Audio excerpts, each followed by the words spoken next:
And Andrew's also reportedly moved out of his property and into a temporary property at the royal family Sandringham estate. So this temporary property is reportedly a downgrade from his current mansion, and sources say that he will eventually move into a more substantial home. But talk to us about this.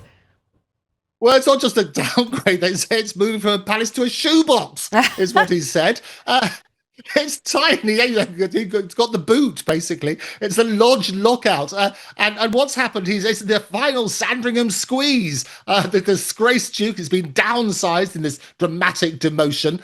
He was previously rattling around in this wonderful 30-room royal lodge, which I've spoken about many, many times. And we predicted where he's going to disappear to. I did say probably the big move's going to be after Christmas, so he doesn't embarrass anybody, although it's a bit late for all of that. But he's basically going to be going probably up to Sandringham. Whilst he's trying to get there, there's this tiny shoebox of a place. I'm sure his shoebox is a bit different to our shoeboxes, but that's what's going to happen as a result of it.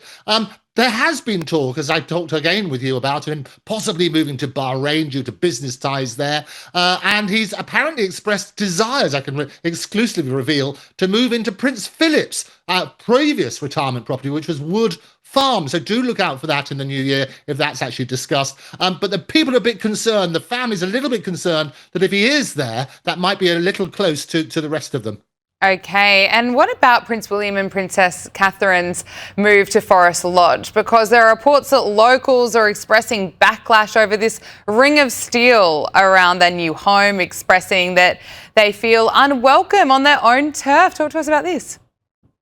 Well, it is tears and turmoil, isn't it? We talked about this last time, as they've moved into this forever home, which all sounds very good in principle, but it is Windsor woes, and the security siege sparks sorrow and shutouts, is what they've sort of said. What's happened is the park needs to have extra protection now that they're going to be moving to this £16 million Forest Lodge in Windsor Great Park. It's surrounded by vast grounds, but they do need what, as you say, is called the Ring of Steel, which is a security zone under what's called the Serious Organised Crime and Police Act. And what's happened is the 150 acres of previously public land, which did include walking paths and dogs that used to be walked there and exercised every single day. It also has an environmental education centre, and also people have been evicted.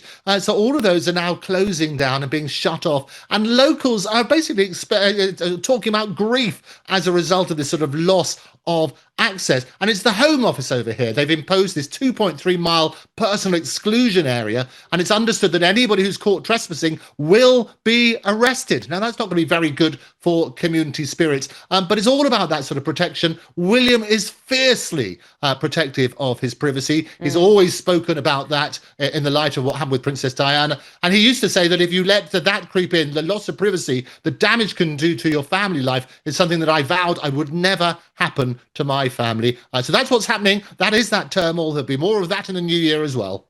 Now, Meghan Markle, she's reportedly willing to return to the UK to repair royal relationships, but under certain conditions. Talk to us about this, Andrew. What's being said? The Sussex shock return of the madness from Montecito. There we go. It's all going to have a look at that sort of stuff. What's happening is that this is the right price. She might come back, and we've been begging for her to come back, haven't we? What it basically means is mending ties with King Charles and resolving Prince Harry's security issues. And there was a bit of light shot on that, which I spoke to you about last week. Princess Catherine, who everybody loves and adores over here, would reportedly approach any such potential return with caution, surprise, surprise, but she would support it if in lines with what King Charles would like. And basically this is what Harry said, and it was lovely to get that moment, even if it was like a 50-minute meeting with Charles. Harry's made it very clear he wants to get closer to his father, especially with his cancer diagnosis and so on and so forth. And this is a good stage, but what they're saying is if it comes with a Netflix package, if you've got your film crew in tow, they might even suffer that as well, as long as it's works on that sort of basis. But it is about that security. It is about making sure that she gets that sort of respect for all people in that conversation. And yet, royal experts say that the royal family will be staying right away from Meghan if she continues using her royal title for her business. And this is something that I think shocks so many of us, that she cut ties with the royal family, yet she keeps using this royal title as she sells jams. The spam jab, absolutely, scam jab, not even proper jab. It's the title taint, isn't it? Meghan's commercial clash. It keeps the can cold, is what they say. Keep that clan cold. And she's basically, this is what's happened. They're likely to keep the distance as long as she keeps using the Duchess of Sussex title for commercial ventures, like a Netflix glorious show, which I've watched every episode for you. We love Meghan. She quit royal life in 2020, and they set out trying to make their own money, but they're often using their titles in order to do it, because without that, not a lot of people would be interested.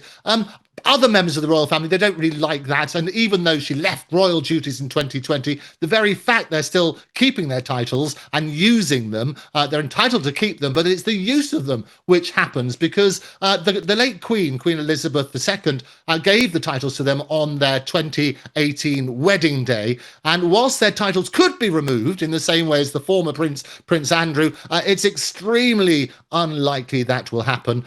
They probably will be in 2026. I do predict there will be more visits over here, and they're certainly trying to build those bridges. But part of those building of the bridges will make sure they're not commercialising the royal family and the various titles bestowed upon them. We love those predictions. Your predictions right here on Power Hour. Finally, Christmas time, the most wonderful time of the year. Talk to us about the traditions and where all the royal families spend Christmas. Of course, Europe's various royal families have begun rolling out these traditions. We're not too far away now, but despite many staying at their main royal residence, some royal families are going elsewhere. Where are they going? Well, I can tell you, it's a wonderful Royal Ritz's retreats revealed in revelry. Christmas Castle Confidential. This will be the special things. And when the royal families jingle, they jingle all the way. I can tell you that.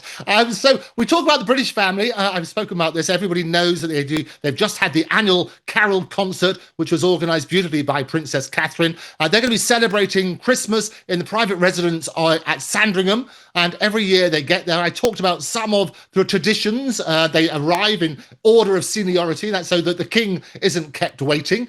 They get weighed before and after dinner just to make sure they've enjoyed that sort of stuff. They open gifts on Christmas Eve, and I told you they have these most extraordinary gifts, including things like this. Here we go. They get the tachia. I know you wanted a set of these. Act surprised on Christmas Day when you get them, okay? Thank you. I'm looking forward to it. But that's the reality. So they have those extraordinary gifts and so on and so forth. The other thing they always do, traditions, they talk about charades. So they do that all the time as well. And the interesting thing is that breakfast the following day is segregated by gender. So the men arrive at the dining room at 8:30 in the morning for the full English breakfast, but the women have to stay in their rooms. They get a continental breakfast around 9 a.m. Interesting tradition. But finally, the Christmas decorations stay up until February, and the reason for that is King George VI's death at Sandringham in 1952 when he was just 25 years old. So it's February the 6th that happens. But around the world, we got Spain. That's going to be at the Zayuzela Palace in Madrid, and the celebrations will carry on until January the 5th. I was looking at what's happening in Monaco. That's going to happen at the end of November. Prince Albert and Princess Charlene, they kicked off the festive season with a ceremony to illuminate the Place du Camp casino. And like every year, they will invite the rest of the family to celebrate in the heart of the princely palace. In Holland, possibly it's going to be at La Villa La Angostura in Argentina, where they might do that. And the Dutch royal family will be having a look at that sort of side. The Swedish royal family, my sources tell me, for Christmas Eve, King Carl, the 16th Gustav and Queen Sylvia will gather their family for dinner at their official residence, located in west of Stockholm. And the Danish royal family, there'll be basically King Frederick the X's summer residence outside the capital, where the family gathers every year for Christmas.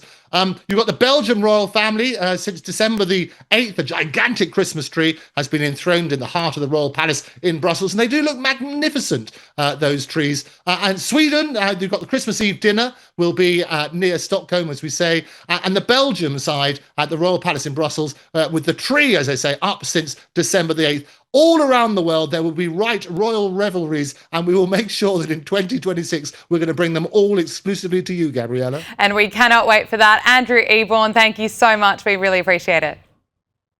And a Merry Christmas to everybody watching. It's been an absolute delight joining you this year. Merry Christmas to you too.